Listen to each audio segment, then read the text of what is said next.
Acting Speaker. Last weekend my electorate once again experienced the Australian Formula One Grand Prix. When I was first elected, I gave this event a fair go. I attended. It was like attending a dentist convention. The noise was similar and just as unpleasant. I've made my opposition to the Grand Prix because of the economic costs increasingly clear to this parliament and to both state governments, Liberal and Labor. For ethical, economic and political reasons, the Victorian government should not re-sign a contract to have the Grand Prix in Albert Park when it comes up in 2020. My office has received surprisingly strong feedback through the years about this. I once surveyed 60,000 voters and 6,000 wrote back to me on this, indicating their opposition. We did have some nearly 70 supporters. Many local institutions and shopping centres in Albert Park, South Melbourne, Port Melbourne, South Yarra are deserted as locals leave to avoid the noise, the bogans and the traffic chaos. The Grand Prix is no longer a plus for Victoria if it ever was.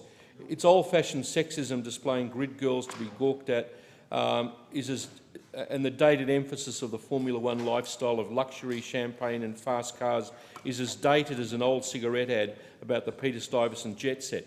But the main reason Victorians looking at the Grand Prix on a rational basis should oppose it as I do is the $37 million US cost to the Grand Prix Corporation, to Mr Eccleston, the on-costs which amount to $70 million.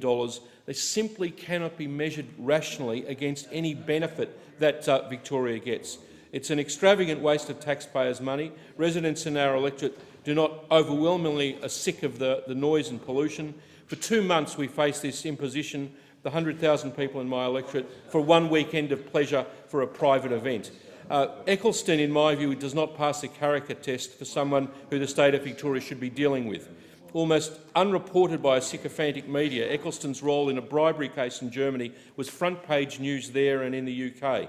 A $60 million euro fine was paid by him to avoid being taken to jail like his confederate, the German banker Grabowski. Last year, before the election, the Napthine government locked Victoria into another 5-year contract due to end in 2020. Now, there was unfortunately no possibility of doing anything about this year's race, but I've written to the Premier suggesting that when the race comes up in 2020 that it be rationally evaluated. I don't mind that it's if on the basis of rational considerations it's considered, but on that basis I believe the contract shouldn't be renewed.